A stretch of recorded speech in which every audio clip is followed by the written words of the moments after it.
2002 और गुजरात के राइट्स, लेकिन उसके पहले के कुछ दिनों का मैं आपको एक एक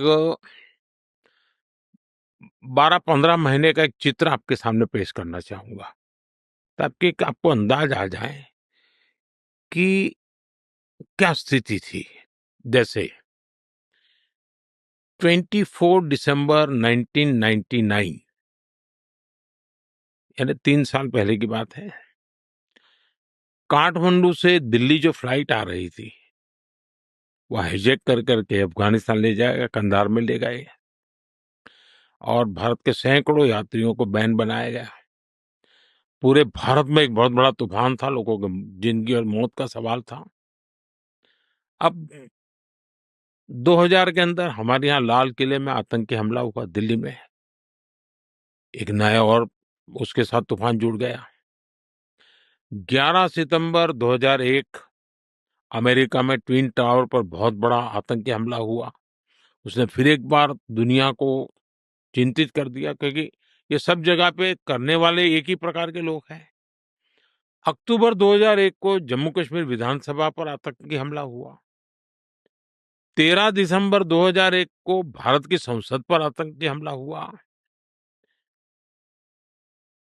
यानी आप उस समय के एक 8-10 महीने की घटनाएं देखिए, वैश्विक स्तर की घटनाएं, आतंकी घटनाएं, खून खराबे की घटनाएं, निर्दोष लोगों की मौत की घटनाएं, तो कोई भी एक प्रकार से अशांति के लिए एक चिंगारी काफी होती है, स्थिति पैदा हो चुकी थी। ऐसे समय अचानक 7 अक्टूबर 2001 मुझे मुख्यमंत्री बनने का दायित्व मेरे सर पे आ गया अचानक, और वो भी मेरी सबसे बड़ी जिम्मेवारी थी। गुजरात में जो भूकंप आया था, उस भूकंप के रिहेबिलिटेशन के लिए बहुत बड़ा काम था, और पिछली शताब्दी का वो सबसे बड़ा भूकंप था। हजारों लोग मारे गए थे। तो एक काम के लिए मेरे लिए सीएम का काम मेरे जिम्मे आ गया। बहुत महत्वपूर्ण काम था, और मैं शपथ लेने के बाद पहले दिन से इस काम में जुड़ गया था। मैं एक ऐसा व्यक्ति हूँ जो कभी सरकार नाम से मेरा कोई रिश्ता नहीं रहा। मैं सरकार में कभी रहा नहीं। मैं सरकार क्या होती है जानता नहीं था।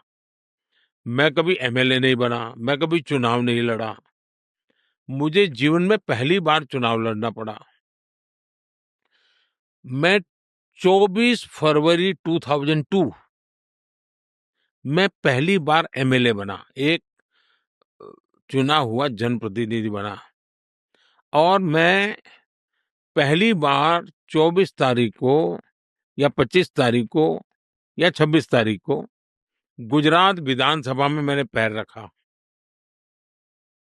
27 फरवरी 2002 विधानसभा में मेरा बजट सत्र था, हम हाउस में बैठे थे, और उसी दिन, यानी अभी मुझे एमएलए बने 3 दिन हुए थे, और गोधरा की घटना हो गई, और भयंकर घटना थी। लोगों को जिंदा जला दिया गया था। आप कल्पना कर सकते हैं कि जो कंधार के विमान अपहरण को, या पार्लियामेंट पर का हमला कहो, या 9/11 कहो, ये सारी घटनाओं का बैकग्राउंड हो, और उसमें एक इतनी बड़ी संख्या में लोगों का मर जाना, जिंदा जला देना, आप कल्पना कर सकते हैं कि स्थिति कैसी होगी। कुछ भी नहीं होना चाहिए, हम भी चाहते हैं, कोई भी चाहेगा, शांति ही रहनी चाहिए। दूसरा जो कहते हैं ये बहुत बड़े राइट वगैरह, तो ये भ्रम फैलाया गया है। अगर 2002 के पहले का डेटा देखें तो पता चलता है कि गुजरात में कितने दंगे होते थे। हमेशा कहीं ना कहीं कर्फ्यू लगा रहता था। पतंग के अंदर कम्युनल वायलेंस हो जाए, साइकिल टकरा जाने पर कम्युनल वायलेंस हो जाए। 2002 से पहले गुजरात में 250 से ज्यादा बड़े दंगे हुए थे, और 1969 में जो दंगे हुए थे वो तो करीब 6 महीना चले थे। अरे तब तो हम कहीं थे ही नहीं दुनिया के उस चित्र में, उस समय की मैं बताऊँ। और इतनी बड़ी घटना, एक ऐसा स्पार्किंग पॉइंट बन गया कि कुछ लोगों की हिंसा हो गई, लेकिन न्यायालय ने उसको बहुत डिटेल में देखा है, लंबे अरसे। और उस समय हमारे जो विरोध के लोग हैं वो सरकार में थे, और वो तो चाहते थे कि हम पर जितने आरोप लगे थे हमको सजा हो जाए। लेकिन उनके लाखों कोशिश के बाद भी जुडिशरी ने पूरी तरह डिटेल में उसका एनालिसिस किया, 2-2 बार किया, और पूरी तरह निर्दोष। जिन लोगों ने गुनाह किया था, उनके लिए न्यायालय ने अपना काम किया है। लेकिन सबसे बड़ी बात है, जिस गुजरात में साल में कहीं न कहीं दंगे हुआ करते थे, 2002 के बाद आज 2025 है, गुजरात में 20-22 साल में कोई बड़ा दंगा नहीं हुआ, पूरी तरह शांति है। और हमारी कोशिश ये रही है कि हम वोट बैंक की राजनीति नहीं करते। हम सबका साथ, सबका विकास, सबका विश्वास, सबका प्रयास, इसी मंत्र को लेकर के चलते हैं।